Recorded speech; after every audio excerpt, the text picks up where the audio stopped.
Hi అండి. అందరికీ నమస్తే. నేను మీ Geetha. Romantic boss part 19. Arjun మీతో ఒక విషయం మాట్లాడాలి. ప్లీజ్ సిట్ అని చైర్ చూపిస్తూ చెప్పింది. కోపం అణచుకుని సైలెంట్గా కూర్చున్నాడు. న్యూ జాయినింగ్ ఎంప్లాయీ సాక్షి. తను మిమ్మల్ని మీ చుట్టూ హచ్డాగ్లా తిరుగుతుంది. వాట్ అని అర్థం కానట్లు చూశాడు అర్జున్. అదే తను సాక్షి మీ మీద లవ్వని క్యాంటీన్లో స్టాఫ్ అందరికీ చెప్తుంది. సో వాట్ అని రేక్లెస్గా అన్నాడు. సో వాట్ అని మనసులో తిట్టుకుని అది మీ ప్రాబ్లం, నాకు అవసరం లేదు. బట్ 5 డేస్లో మన మ్యారేజ్ ఉంది. ఇలాంటివి తగ్గించుకోండి అని అంది చందన. వన్ థింగ్ మిస్ బాస్జీ, మనం ఇక్కడ అగ్రిమెంట్ ఏమీ సైన్ చేసుకోలేదు కదా. నువ్వు నా పర్సనల్ విషయాల్లో ఇన్వాల్వ్ అవ్వకూడదు. మనది రియల్ మ్యారేజ్ కాదు కదా, జస్ట్ యాక్టింగ్ అంతే. సాక్షి ఈజ్ ఎ నైస్. అతని మాటలకు కోపంగా చూసి మీరు ఎలాగైనా ఎవరితోనైనా తిరగండి, బట్ మన మధ్య ఉన్న అగ్రిమెంట్ గురించి ఎవరికీ తెలియకూడదు. ఓకే బాస్ అని బయటికి వచ్చాడు. అతన్ని సీరియస్గా చూస్తూ తన డాడీకి కాల్ చేసింది. రీచ్ కాలేదు. టెక్స్ట్ చేయబోయి రాము నుంచి వచ్చిన మెసేజ్ చూసింది. బేబీ ఇంకో గంటలో ల్యాండ్ అవుతున్నాను, ఎవరినైనా ఎయిర్పోర్ట్కు పంపు అని ఉంది. హ్యాపీగా వావ్ డాడీ వస్తున్నారా అని ఎవరిని పంపుదామని అనుకుంటూ అర్జున్ వెనకే బయటికి వచ్చింది. అర్జున్ బాస్ చాంబర్ నుంచి రాగానే హాయ్ సార్ అనుకుంటూ సాక్షి ప్రత్యక్షమయ్యింది.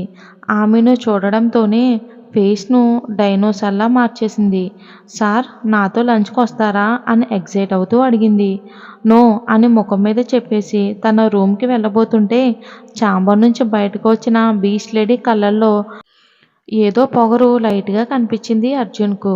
అది గమనించి సాక్షి వైపు చూశాడు. ముఖం నల్లగా మార్చుకుంది. 5 మినిట్స్ అని హ్యాండ్ చూపించి రూమ్కి వెళ్ళాడు. సాక్షి పాప ఫేస్లో వరి పంట మీద 100 బస్తాలు పడింది. లోపల పిచ్చ డ్యాన్సులు వేస్తుంది. బీస్ట్ ముఖం కాకిలా బ్లాక్ అయ్యింది. అర్జున్ రావటం బీస్ట్ బేబీ ముందే సాక్షి చెయ్యి పట్టుకుని బయటికి నడిచాడు. కోపంగా తన ఛాంబర్కి వెళ్ళి ఇద్దరికీ భయంకరమైన పనిష్మెంట్ ఇవ్వాలని ఫిక్స్ అయ్యింది మన బేబీ. ఇక స్టాఫ్ అందరూ కూడా చందనను షాకింగ్గా చూస్తున్నారు. బికాజ్ ఎవరిని కేర్ చేయని బీస్ట్ అర్జున్ అంటే అంత ఇంట్రెస్ట్ చూపడం ఏంటో అర్థం కాలేదు. వచ్చిన 2 డేస్కే అర్జున్ సార్కి పడిపోయింది. క్వశ్చన్స్ వస్తున్నాయి అందరిలో. వచ్చి తన పర్సనల్ రూమ్లోకి వెళ్ళింది. కోపంగా అక్కడున్న వస్తువులను పగలగొట్టింది.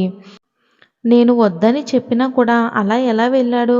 పైగా సాక్షితో ఎలాగైనా డిస్టర్బ్ చేయాలని, తన బాబు తీసుకురావడానికి పంపాలని అనుకుంది. అది కూడా కంపెనీ ఫైల్ అని చెప్పాలని కన్నింగా నవ్వుతూ ప్యూన్ అంకుల్ని పిలిచి అర్జున్ని ఫాస్ట్గా రమ్మంది. వాడేమన్నా నీ మొగుడా? ఎక్కడికి ఎవరితోనో పోతే నీకెందుకే పొట్టు వంకాయ అనుకున్నాడు ప్యూను. అర్జున్, సాక్షి ఇద్దరూ కలిసి క్యాంటీన్లో ఒక టేబుల్ ముందు కూర్చున్నారు. ఇద్దరు కనీసం మాటలను కూడా మాట్లాడుకోలేదు. అప్పుడే బీస్ట్ పిలిచేసింది. న్యూస్ రావడంతో అర్జున్లో చిన్న స్మైల్ వచ్చింది. సరే సాక్షి, నెక్స్ట్ టైం చూద్దామనేసి వెళ్ళిపోయాడు అర్జున్. ఇక అర్జున్ వెళ్ళగానే సాక్షి ఎవరికో కాల్ చేసి నవ్వుతూ అర్జున్ గురించి చెప్పింది. ఎవరబ్బా వాళ్ళు, తర్వాత చూద్దాం. పిల్లిలా, చిచ్చి పులి పిల్లులానే ఆమె డోర్ ఓపెన్ తెరిచాడు. కోపంగా చూస్తుంది. దీనికేం పోయే కాలం, ఇప్పటికి ఎన్నిసార్లు బాస్ ఛాంబర్కి పిలిచింది అని లోపల తిట్టుకుని ఎస్ బాస్ అని వినయంగా అన్నాడు. మా డాడీ ఇంకో గంటలో ఎయిర్పోర్ట్కి వస్తున్నారు అని మాట పూర్తి కాకముందే అయితే డీజే, బ్యాండ్ మేళం, హార్స్, ఎలిఫెంట్ లాంటివి ఏమైనా అరేంజ్ చేయించాలా అని వెటకారంగా మిక్స్ చేసి చెప్పాడు. కళ్ళు ఎరచేసింది చందన. కేర్లెస్గా చూశాడు అర్జున్. మా డాడీకి ఈ ఫైల్ ఇవ్వండి, వీటి మీద అతను సైన్ చేస్తాడు అని అంది. ఇదేం ఫైల్ మేడం అని ఫైల్ చూడగానే అన్నాడు. అలా ఎంటీ ఫైల్ మీద సైన్ చేస్తే ఎవడో నాలాంటి మీ డాడీకి కూడా ఫైల్ తెప్పిస్తాడు. కోపంగా చూసింది. పైగా అది ఖాళీదే కదా అని ఎలా కనిపెట్టాడని షాక్ అయ్యింది కూడా. బట్ కవర్ చేసుకుంది. నో, ఇది నెక్స్ట్ మంత్ ప్రాజెక్ట్ వర్క్ సంబంధించింది అని అంది. ఓ ఐసీ, నెక్స్ట్ మంత్ మన వర్క్ అంతా ఏమీ లేదు కదా, ఇంకా వెటకారం ధ్వనించింది అతని మాటల్లో. ఇక అర్జున్ ఆ ఫైల్ తీసుకుని ఆమె అతనికి కార్ కీస్ ఇచ్చింది. అందుకు బాయ్ బాస్ అని కీస్ను చేత్తో తిప్పుకుంటూ గుమ్మాడి గుమ్మాడి డాడీ కూచీవా గుమ్మాడి అని సాంగ్ చేస్తూ బయటికి నడిచాడు అర్జున్. అర్జున్ వస్తున్నట్టు రాముకి మెసేజ్ చేసింది చందన. ఇక రాము, వద్దు బేబీ, అతను వస్తే నా ప్లాన్ అంతా ఫ్లాప్ అవుతుంది అని అనుకుంటూ కంగారుగా చెప్పాడు. బేబీ, ముందు అతను ఆపు, లేదంటే మీ డాడీ వెళ్ళి జైల్లో ఉంటాడు అని గట్టిగా అరిచాడు రాము. ఆ షాక్తో కనుగుడ్లు తెరిచింది. డాడీ, ఆల్రెడీ అర్జున్ వస్తున్నాడు అని అనగానే షాక్ అయ్యాడు రాము. ఇద్దరు ఫోన్ చాటింగ్లో ఉండగానే ఫ్లైట్ని ఎమర్జెన్సీ ల్యాండింగ్ అనేసి గోవా సైడ్కు టర్న్ చేశారు. ఇక ఆ ఫ్లైటు గోవాలో ల్యాండ్ అయ్యింది. ఎయిర్పోర్టుకు చేరిన అర్జున్ రాము రాలేదని చందనకు కాల్ చేసి చెప్పాడు. మా డాడీ వచ్చే వరకు అక్కడే వెయిట్ చేయాలని ఆర్డర్ వేసింది బీస్ట్ పాప. కోపం వచ్చినా కూడా అదంతా సాక్షి కోసమే చెప్తుందని మనసులో నవ్వుకుని ఓకే బాస్ అని అనుకున్నాడు. ఎప్పుడూ ఏ లేడీని కూడా తన ఛాంబర్కి పిలవని చందు ఒక్కసారిగా సాక్షిని పిలిచేసరికి అందరికీ అనుమానంతో పాటు భయం కూడా స్టార్ట్ అయ్యింది. సాక్షి కూడా పెద్దగా చందు బీస్ట్ గురించి తెలియదు. కేర్లెస్గా వెళ్ళింది. ఒక అరగంటకు వాడిపోయిన తోటకూర కట్టలా బయటకు వచ్చింది. చేతిలో ఏదో పేపర్ ఉంది. వెంటనే తన బ్యాగ్ తీసుకుని బయటికి వెళ్ళిపోయింది. మన బాబు మీద ఏదో పిచ్చి పుట్టినట్టుంది మన బీస్ట్ బేబీకి, ఈ పిచ్చి పుల్లమ్మకు. అందుకే సాక్షిని ఫైర్ చేసింది. ఇప్పుడు కానీ బీస్ట్ పాపకు మనశ్శాంతిగా ఉంది. లోపల ఉన్న బుడ్డోడో లేక బుడ్డదో కానీ ఆకలి అంటూ ఏడుస్తున్నారు కదా, అందుకే ఫుడ్ ఆర్డర్ ఇచ్చింది. గంటలో బిర్యానీ మొదలు మైసూరుపాకు వరకు 200 ఐటమ్స్ ఆమె ముందు ఉన్నాయి. దెబ్బకు కళ్ళు తేలేసింది చందన. ఒక్క క్షణం షాక్ అయ్యింది. అండ్ కోపం కూడా వచ్చి ప్యూన్ని పిలిపించింది. ఇవన్నీ ఎవరు ఆర్డర్ చేశారు? మా ఇంటి నుంచి బాక్స్ వస్తుంది కదా, అది తీసుకురా. ఈ ఫుడ్ 10,000 కంటే ఎక్కువగా ఉంటుంది. అయినా నేను ఒక్కదాన్ని ఎలా తింటాను అని అంది. ఆ ప్యూన్ షాక్ అవుతూ, మేడం, అర్జున్ సార్ అంట అని ఆర్డర్ చెప్పాడు. స్వయంగా నిఖిల్ ఫుడ్ కోర్ట్ నుంచి తెప్పించారు అని అన్నాడు. అది విని ఇంకా షాక్ అవుతూ, ఆ నిఖిల్ కంపెనీ ఫుడ్ నేను తినాలా? నో వే అని కసిరింది.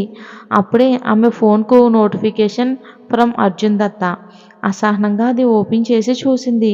ఒక్క మెతుకు వదిలినా సరే చంపుతా, ఆ ఐటమ్స్ అన్నీ టచ్ చేయాలని ఉంది అందులో. అర్జున్ దత్తాను చందన చాలా పిచ్చి పిచ్చిగా తిట్టుకుంది. అన్ని ఐటమ్స్ను కూడా జస్ట్ అలా టచ్ చేసింది. ఇంకా దాల్ అండ్ చింతపండు పులుసుతో 4 ముద్దలు తింది. వామిటింగ్ ఫీలింగ్ వస్తుంటే కష్టంగా ఆపుకుని పక్కనే ఉన్న నిమ్మకాయలను స్మెల్ చేసింది. నా 25 ఇయర్స్ మొత్తం కలిపి కూడా ఇంత ఫుడ్ తినలేదు అనుకుంది. అన్ని ఫుడ్ ఐటమ్స్ను ఆశీర్వదించింది. అదే చేత్తో తడివింది పాప. అదంతా వీడియోలో చూస్తున్న అర్జున్ దత్త నవ్వుకున్నాడు. పక్కనే మెడిసిన్స్, కొన్ని జ్యూసులు కూడా ఉన్నాయి. టేబుల్ స్పూన్ జ్యూస్ కూడా తాగింది బేబీ. ఇదేంది అమ్మి, నేనెక్కడా చూడలేదు. ఇక అర్జున్ దత్తకు నవ్వు అస్సలు ఆగడం లేదు. ఇంత ఫుడ్ వేస్ట్ చేయాలా అని బాధగా అనుకుంది. మన బేబీ మనీ అస్సలు ఖర్చు చెయ్యదు కదా. ఇక చేతిని కడుక్కొని తనకంటే 4 రెట్లు పెద్దగా ఉన్న ఫుడ్ ప్లేటుని చూసి అమ్మో, నేను మొయ్యలేను అనుకుంది. ప్యూన్ని పిలిచింది. ఈ ఫుడ్ అంతా వేస్ట్ చేయటం ఇష్టం లేదు. మీరు కొంచెం అని అంటుంటేనే చందు ఫోన్ రింగ్ అవుతుంది. అది ఎవరు చేశారో అర్థమయ్యి నీరసంగా మొహం పెట్టుకుని లిఫ్ట్ చేసింది. తిన్నావా డార్లింగ్ అంటూ తన కాస్ట్లీ హోటల్లో చికెన్ పీస్ నోట్లో పెట్టుకుంటూ అడిగాడు అర్జున్ దత్త. హా అంది చిన్నగా. ఏంటి అంత ఫుడ్ వేస్ట్ చేయాలని లేదా నీకు? సార్ అని అంది చందన. ఓకే అయితే తీసుకెళ్ళి మీ ఇంట్లో ఫ్రిడ్జ్లో పెట్టుకుని 2 రోజులు తిను అని అన్నాడు. ఆ మాటకి వస్తున్న కోపాన్ని అణచుకొని మైండ్ యువర్ టంగ్ మా, నా టంగ్ నా మౌత్లోనే ఉంది. కానీ ఆఫ్టర్ ఆల్ ఒక ప్లేట్ మొయ్యలేను నువ్వు 75 కేజెస్ ఉన్న నా వెయిట్ ఎలా మోసావు బేబీ అని ఎస్కీ వాయిస్తో అన్నాడు. సన్నగా అతని నవ్వు వినిపించింది. అతను ఏ ఉద్దేశంతో అన్నాడో అర్థమై కోపంగా కాల్ కట్ చేయబోయింది. అంటే ఉదయపూర్లో సాన్ను మోసింది కదా అది. ఏ చుప్, నా కోపం వస్తే ఏం చేస్తానో తెలుసా అని అన్నాడు. మీ మాటలతో నాకు ఇరిటేషన్ వస్తుంది. ఎక్కడున్నారు? నన్ను వాచ్ చేస్తున్నారా? కోర్స్ నీ ఇంటి, నీ బాత్రూంలో కూడా నువ్వేం చేసేది నాకు తెలుస్తుంది. సో అన్నీ మూసుకో. అసలు మీకేం కావాలి అని అసహనంగా అడిగింది చందన. ఏమిస్తావే? ఆల్రెడీ నిన్నే ఇచ్చావుగా. ఇప్పుడు నా బిడ్డను నాకు ఇవ్వు. నేను ఒకసారి యూజ్ చేసింది నెక్స్ట్ టైం యూజ్ చేయను పాపా అని చాలా చాలా బలుపుగా చెప్పాడు. అతని ఉద్దేశం అర్థమై ఓకే అని కాల్ కట్ చేసింది. అర్జున్ దత్త ఫోన్ పెట్టేసి నవ్వుతూ తిన్నాడు. మీ డాడీకి నీకు ముందు ముందు చాలా ఉంది అని అనుకున్నాడు మనసులో. చందు అసహనంగా ఫుడ్ వేస్ట్ చేయటం ఇష్టం లేక ఆ ప్యూన్తో చెప్పి ఆ ఫుడ్ అంతా స్లమ్ ఏరియాకు పంపించింది. దాదాపుగా 50 మంది ఆకలి తీర్చింది చందన. అందరూ కూడా చందన మేడం చల్లగా ఉండాలని దీవించారు. ఇక ఎయిర్పోర్ట్లో ఆఫ్టర్నూన్ 3కి రావాల్సిన ఫ్లైట్ 5కి వచ్చింది. అసలే అల్లరి పిల్లకై ఇక ఎయిర్పోర్ట్లో కుదురుగా ఉండకుండా అల్లరి మొదలుపెట్టాడు. మరేం జరుగుతుందో వచ్చే భాగంలో చూద్దాం రాము ఎంట్రీతో.